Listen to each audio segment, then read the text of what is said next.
Hey everyone, I'm sure many of you have seen the news story about Beth Moore stepping away publicly from the Southern Baptist Convention. Uh, I'm just going to make a brief couple comments on this. And really, what Beth Moore does is between her and God and her husband.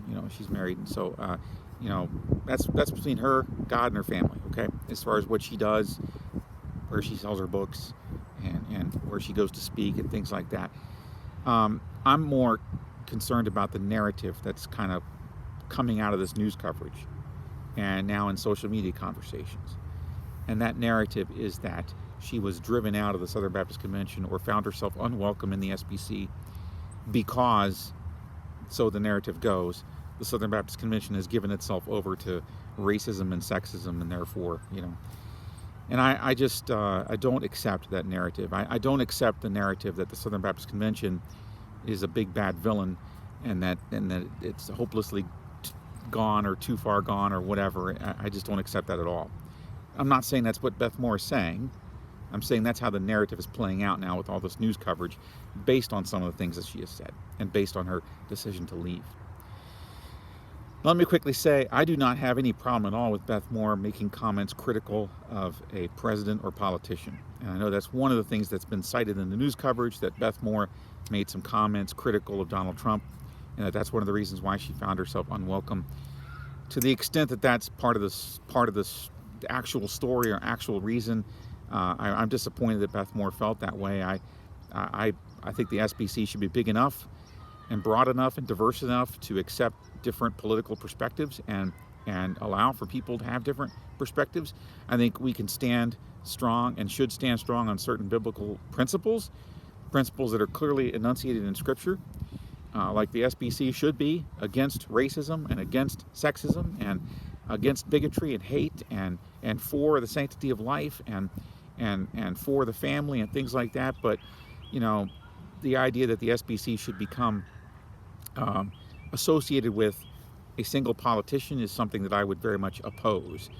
And so but that being the case, speaking as a Southern Baptist pastor, I don't see that.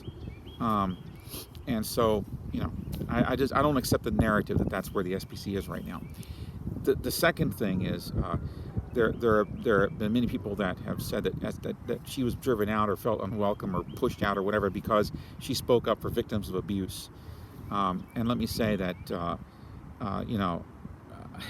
I think that it is courageous on her part and noble and admirable on her part to have spoken up for victims of abuse.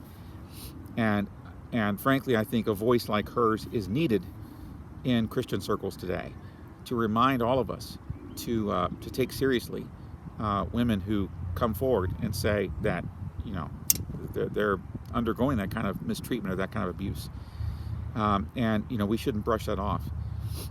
At the same time, I don't believe that you're guilty until proven innocent. I do believe that I think society has a way of going to one extreme or the other, either ignoring and dismissing allegations, or on the other hand, believing all allegations without any investigation or without any patience for those investigations.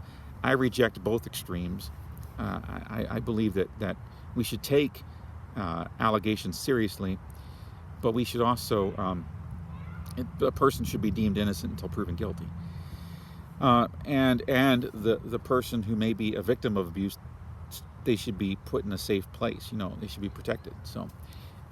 So anyway, I think her voice is needed on those issues. So I want to be clear. I in no way being critical of her on that, and I hope I speak for most of the SBC when I say that.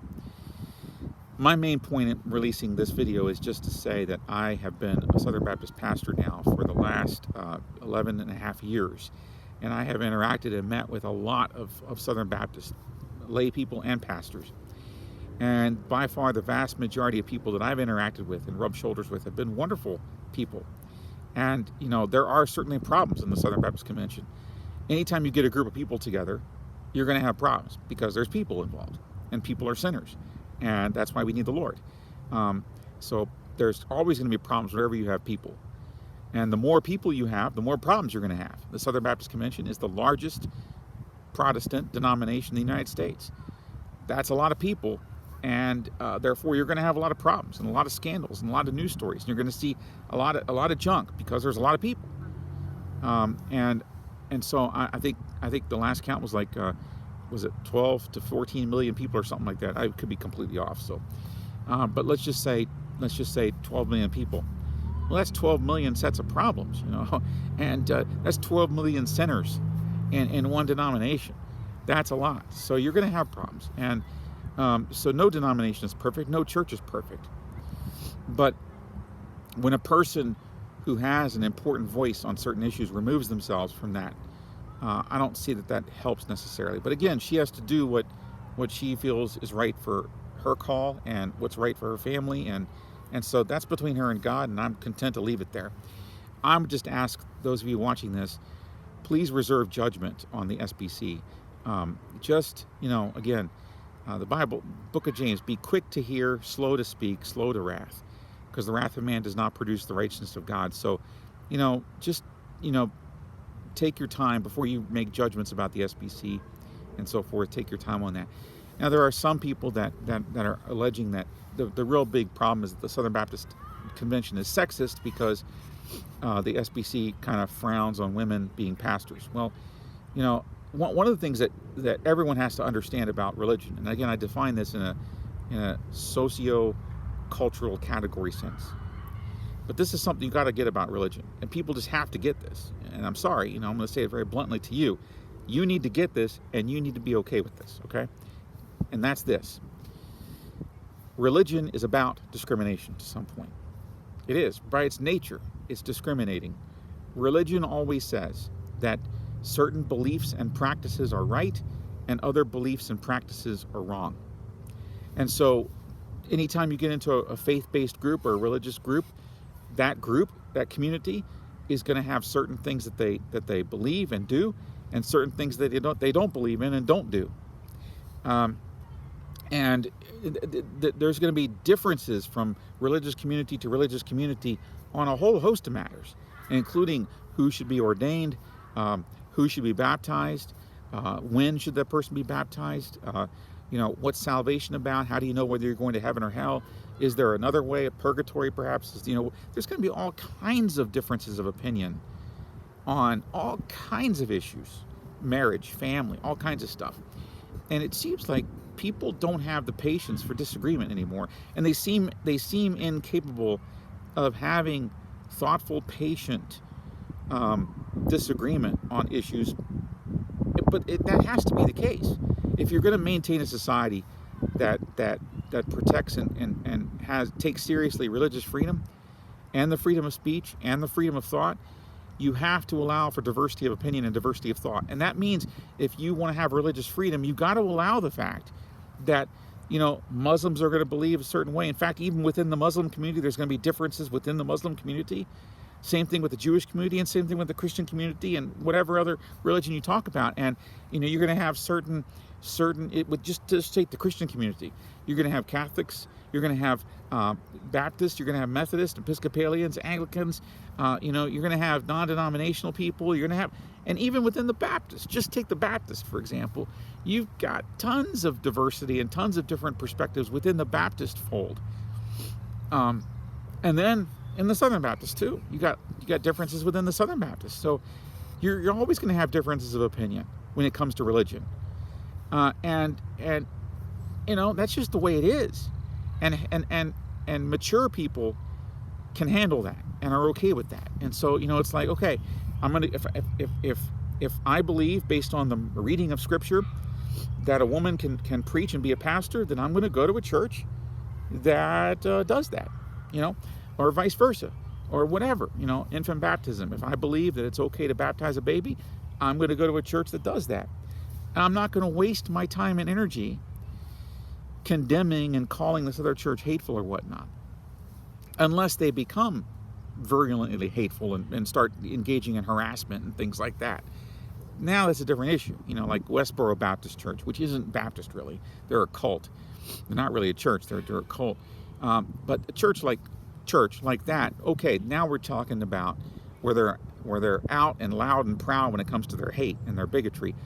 Okay, condemn that and deal with that.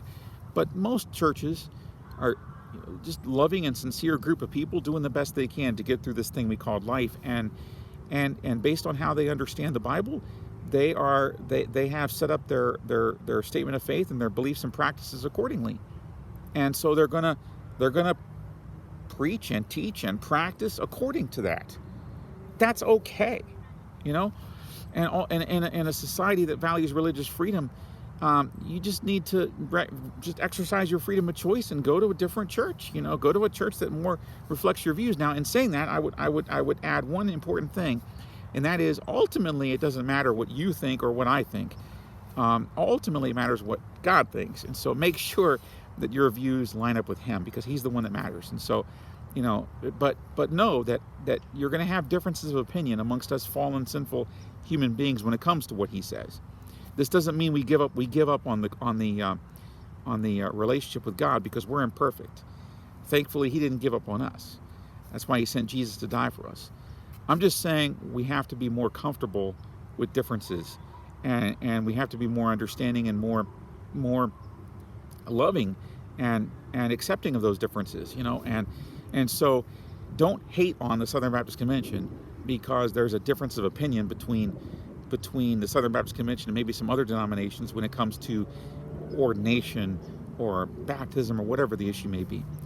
You know, allow for that. And so if Beth Moore has changed her beliefs on certain things and has stepped away, that's her right. It's a free country, and she's free to leave, and I'm free to leave if I want to, you know, step away from the SBC at some point. But I'm just saying to you, don't make a judgment about the hearts of the people in the SBC because of this Beth Moore controversy. That's ultimately between her, God, and her family, and you have to make the decision that you need to make as far as what church you're going to go to. That's between you, your family, and God.